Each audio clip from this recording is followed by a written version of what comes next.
Assalamualaikum warahmatullahi wabarakatuh. Bismillahirrahmanirrahim. Alhamdulillahi rabbil alamin. Wabihi nasta'inu ala umurid dunya waddin.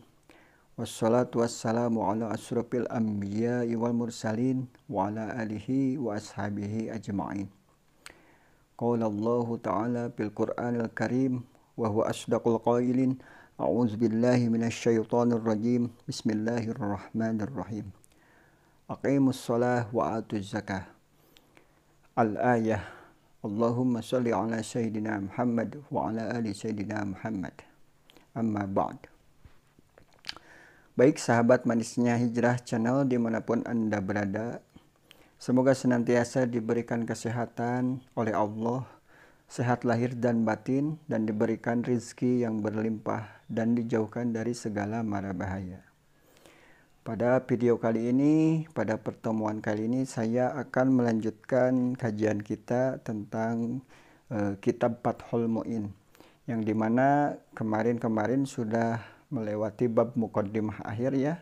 Sekarang sudah masuk ke bab fikih sholat, yaitu fiqhul sholat, yang sudah disebutkan di video muqaddimah pertama bahwa fikih itu terbagi 4 bagian. Yang pertama rub'ul ibadah, seperempat ilmu tentang ibadah.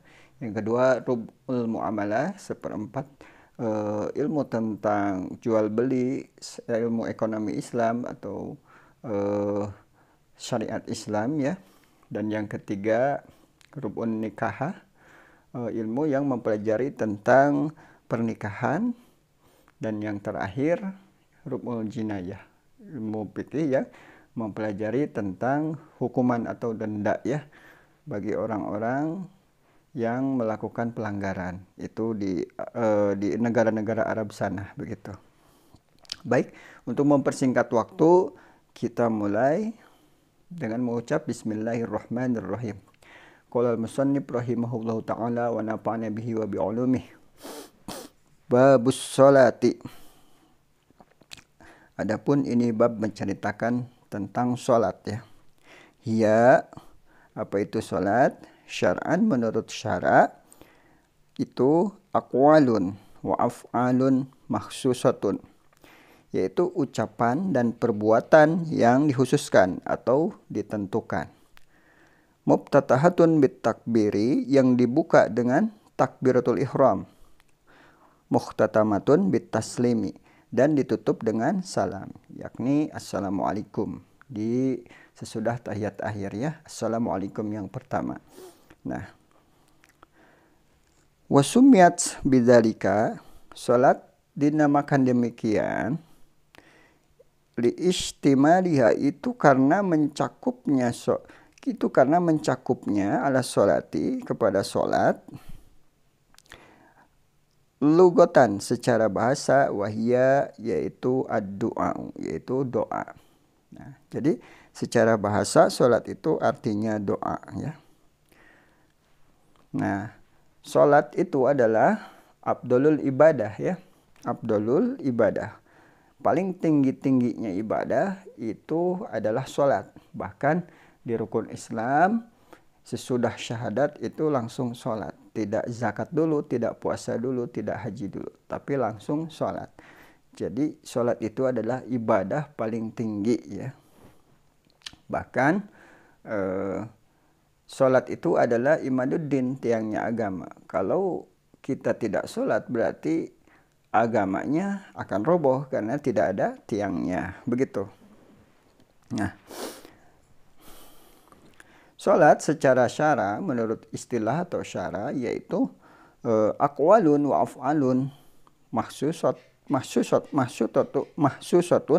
mubtatahatun bit takbir, yaitu perkataan, perbuatan yang dikhususkan, yang diawali dari takbiratul ihram sampai salam assalamualaikum warahmatullahi wabarakatuh yang ke sebelah kanan. Nah, itu diwajibkannya dari situ. Nah, kalau yang ke sebelah kiri itu sunat ya. Sunnah ya. Yang diwajibkannya dari takbir sampai salam yang pertama. Nah, jadi kenapa musannif menuliskan ada aqwalun dan af'alun ya. Aqwalun itu ucapan-ucapan, dan af'alun adalah perbuatan-perbuatan. Mahsusatun yang dikhususkan. Jadi tidak sembarangan kita dalam sholat, dalam pengucapan. Kita tidak sembarang juga dalam perbuatan. Yang artinya ruku harus begini ya, atau sujud tuh harus begini gitu ya. Jadi memang sudah ditentukan dari sananya. Kata Rasul, "Shallu kama ra'aitumuni usolli." Salatlah kalian sebagaimana kalian melihatku sedang sholat ya. Nah, jadi tidak semau gua gitu ya. Sholat saya rukunya pengen kayak gini, nggak bisa. Saya sujudnya pengen kayak gini, pengen beda dari orang lain, nggak bisa. Tetap itu ada yang sudah ditentukan ya, dikhususkan gitu ya. Dari mulai perkataan, perbuatannya gitu. Nah, sekarang menurut lughah atau bahasa, sholat itu adalah ad-du'a, yaitu doa. Nah, kenapa disebut doa? Karena dalam berbagai macam lafaz yang kita ucapkan dalam sholat itu semuanya adalah doa. Itu adalah doa. Dari mulai kita membaca Al-Fatihah, ada doa di situ. Siratal ladzina an'amta 'alaihim ghairil maghdubi 'alaihim waladdallin ya. Ihdinas siratal mustaqim, ya Allah berilah kami petunjuk ke jalan yang lurus. Itu juga merupakan doa. Terus ketika kita sesudah sujud ada doa Rabbighfirli warhamni wajburni. Rabbighfirli, ya Allah, Tuhanku ampuni aku, warhamni kasihanilah aku. Itu semuanya adalah doa. Sampai ketika tahiyat, sholawat, terus ada doa. Semuanya dalam ruang lingkup sholat itu semuanya adalah doa. Jadi kalau kita rajin sholat berarti dengan otomatis kita rajin berdoa sama Allah gitu. Dan orang yang rajin berdoa sama Allah dengan otomatis apapun hajatnya yang bagus-bagus itu akan dikabulkan. Kenapa? Karena setiap kali kita sholat, setiap kali kita minta gitu ya, ada berpeluang lebih banyak untuk dikabulkannya semua keinginan kita ya. Nah, bahkan ada yang mengatakan sholat itu secara bahasa adalah silah ya. Silah itu adalah hubungan atau hubungan interaksi antara kita sama Allah Ta'ala ya. Itu silahnya. Nah, kalau hubungan kita sama Nabi disebutnya sholawat gitu ya. Terus ada ungkapan perbaikilah hubunganmu dengan Allah, maka Allah akan memperbaiki hidupmu. Perbaikilah sholatmu gitu ya. Nah, jadi perbaiki kehidupan kita dengan sholat yang betul, sholat yang rajin, dan sholat yang sesuai dengan syariat hukum fikih. Insya Allah kehidupan kita juga akan diperbaiki oleh Allah Subhanahu wa Ta'ala. Karena semua yang kita ucapkan dalam sholat itu adalah doa semua untuk kebaikan kita juga gitu ya. Jadi kalau orang yang meninggalkan sholat, bagi saya itu adalah menurut saya itu adalah orang yang rugi. Kenapa? Karena dia tidak meminta sama Allah, dia tidak berdoa sama Allah ya. Karena kita tidak bisa lepas dari Allah Subhanahu wa Ta'ala dalam perlindungan, dalam permohonan, dalam kehidupan sehari-hari kita pasrahkan, gantungkan sama Allah Subhanahu wa Ta'ala. Itu dengan sholat. Kalau kita tidak dipasrahkan atau kita jarang berdoa ya itu apapun yang menimpa itu karena kita jarang berdoa sama Allah, alias kita jarang sholat gitu ya. Nah, bahkan sholat itu yang pertama ketika kita dihisab nanti, yang kita ditanya itu adalah sholat ya. Awwalu ma yuhasabu bil 'abdi yaumal qiyamah as-shalah. Perkara yang pertama yang ketika ditanya nanti di yaumil qiyamah itu adalah sholat. Kalau sholatnya beres, maka amalannya pun beres. Yang lainnya akan beres. Kalau sholatnya nggak beres, yang lainnya pasti tidak beres gitu ya. Bahkan ada yang bahkan juga man laqiyallahu wa huwa mudayyi'un lis-shalat lam ya'mal bi syai'in min hasanatihi. Barang siapa yang mati sedangkan dia pernah meninggalkan sholat satu waktu aja, maka Allah tidak akan memperdulikan amalan yang lainnya. Itu saking pardu-pardunya sholat ya. Jangan dianggap sepele gitu ya. Satu waktu aja kita ninggalin, ketika kita dihisab nanti sama Allah, meskipun kita rajin sodako, rajin membangun masjid, rajin baca Al-Quran, rajin bantu anak yatim, satu aja kita meninggalkan satu waktu sholat, misalkan nggak sholat zuhur dan nggak diqodho, maka Allah tidak akan memperdulikan amalan yang lainnya. Nah, itu ancaman keras bagi orang yang meninggalkan sholat ya. Baik, dilanjut. Wal mafrudatul ainiyatu. Sholat yang dipardukan secara ainiyah atau fardu ain secara individu ya. Itu ada khomsun, itu berjumlah 5. Fi kulli yaumin wa lailatin. Dalam tiap-tiap hari dan malam. Jadi sehari semalam kita dipardukan sholat 5 waktu, yaitu subuh, zuhur, asar, maghrib, sama isya ya. Ma'lumatun, yang telah diketahui minaddin dari agama, biddarurati, dari agama secara pasti ya. Fayakfur, maka dihukumi kafir. Bagi siapa? Jahiduha, bagi orang yang menentang sholat gitu. Jadi kalau orang yang menentang sholat, menurut musannif, dia dihukumi kafir. Nah, begini, maksudnya menentang di sini katanya bukan meninggalkan, tapi menentang ya. Kita misalkan tidak sholat dengan alasan malas atau dengan alasan sibuk segala macam, itu tidak dihukumi kafir, tapi mendapat dosa yang besar karena meninggalkan sholat termasuk dosa besar. Tapi kalau kita menentang tentang kewajiban sholat, misalkan, buat apa sholat? Saya nggak diwajibkan sholat. Nah itu udah termasuk menentang, berarti dia sudah dianggap kafir ya. Sudah dianggap kafir. Jadi perbedaannya menentang sama meninggalkan. Kalau meninggalkan dengan alasan malas atau bandel, itu adalah dapat dosa besar ya. Kalau meninggalkan sholat dengan menentang bahwa sholat itu tidak wajib bagi saya, maka orang tersebut dihukumi kafir ya. Jelas sampai situ ya. Oke. Baik, kita lanjut. Walam tajtami, dan tidak akan terkumpul apa? Hadhil khomsu, yaitu salat yang 5 waktu tadi, ligoiri nabiyina, kepada selain nabi ya, kepada selain Nabi Muhammadin, yaitu Nabi Muhammad, kepada selain Nabi Muhammad. Jadi tidak diwajibkan 5 waktu itu selain umat Nabi Muhammad, mereka tidak 5 waktu ya wajibnya. Kayak Nabi Adam, sholatnya wajibnya cuma subuh saja, begitu ya. Terus Nabi Yakub, Nabi Sulaiman ya, cuma asar saja atau maghrib saja. Kalau kita umat Nabi Muhammad diwajibkan 5 waktu ya, 5 waktu. Berat nggak bagi kita? Menurut saya itu adalah kesempatan emas. Kenapa? Kalau kita diwajibkan cuma 1 waktu ya, berarti peluang kita berdoa, peluang kita meminta sama Allah cuma 1 kali dalam sehari. Tapi kalau 5 waktu, peluangnya ada 5 kali untuk berdoa sama Allah. Meminta perlindungan, meminta rizki, meminta keberkahan, meminta apa saja yang baik-baik di dunia dan di akhirat. Itu ada peluang berdoa lebih banyak dalam sehari. Begitu ya. Itu khususan umat Muhammad ya. Khususan umat Muhammad itu kelebihan bagi umat Muhammad, sholatnya sehari itu 5 waktu. Kalau nabi-nabi yang lain seperti Nabi Adam cuma 1 kali subuh aja gitu ya.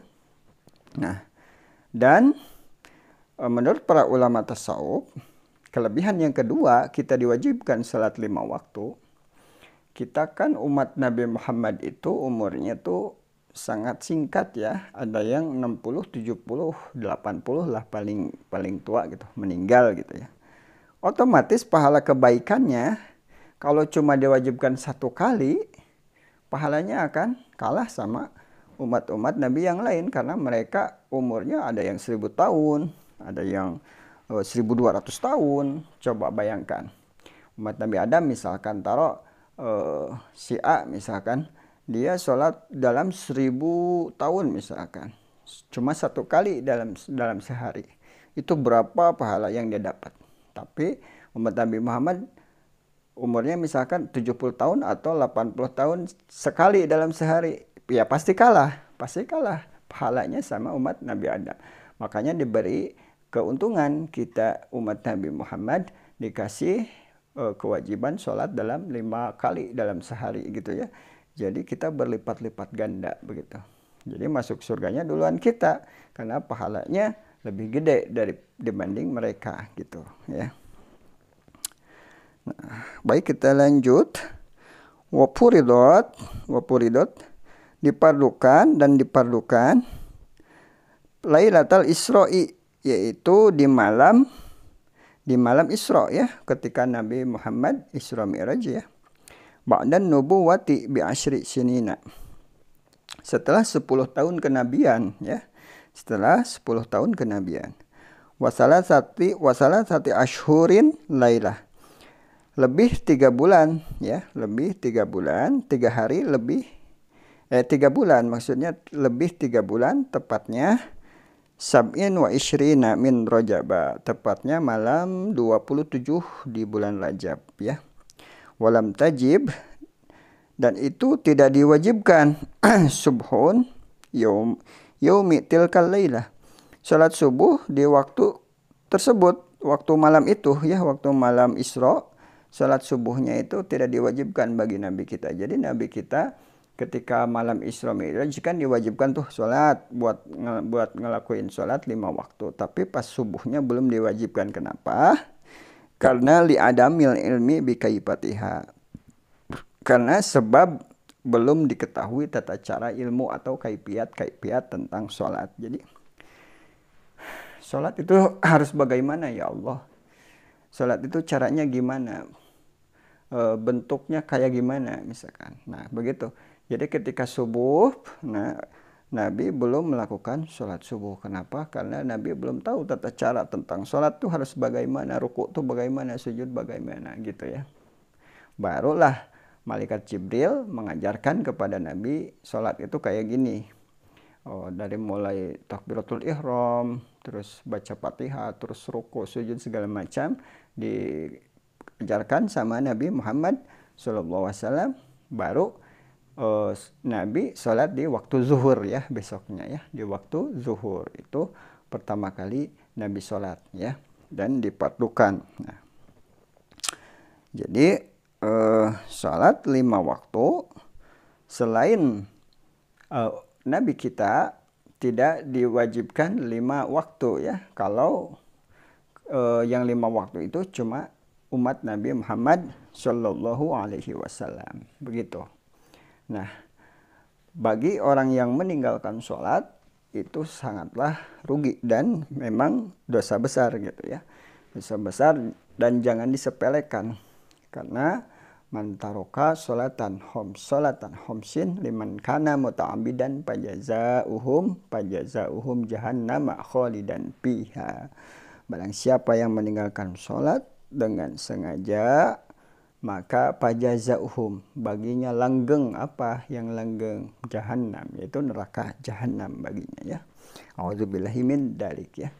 Jangankan langgeng setahun, 2 tahun, 10 tahun di neraka, 1 menit aja kita di neraka, nggak yakin kita nggak akan kuat dengan siksa neraka dan panasnya neraka ya.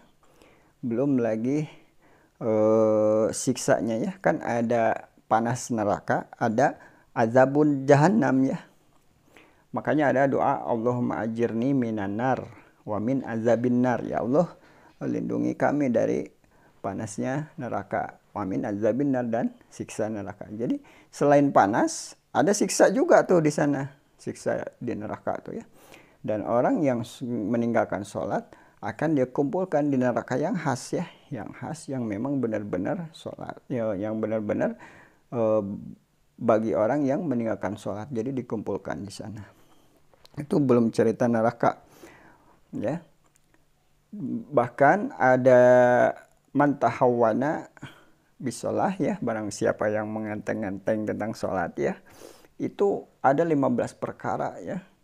15 perkara nanti insya Allah di video selanjutnya saya akan bahas ya. Cuman itu bukan kitab fikih ya. Itu maksudnya ke kitab tasawuf. Jadi kita lagi bahas kitab fikih dulu ya, kita selesaikan satu-satu ya gitu. Pokoknya ada 15 siksaan ya yang ada terjadi di dunia sudah dapat ya. Terus ketika menjelang mati, terus ketika dikubur, terus ketika di padang mahsyar. Itu belum masuk ke neraka ya. Kita sudah dapat 15 siksaan itu. Yang memang siksaannya benar-benar ngeri sekali ya. A'udzubillahi min dzalik.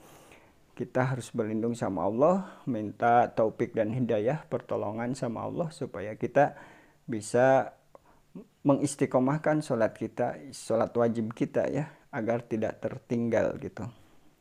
Nah, soalnya kalau kita sholatnya sudah benar dan kita sesuai rukunnya, sesuai syarat sahnya, dijauhi pembatalannya, terus kita istiqomah dengan sholat, maka sholat itu akan menjadi tanha anil fahsya wal mungkar. Sholat akan mencegah dari perbuatan keji dan mungkar. Kita akan dijaga oleh Allah Subhanahu wa taala dari perbuatan keji dan mungkar.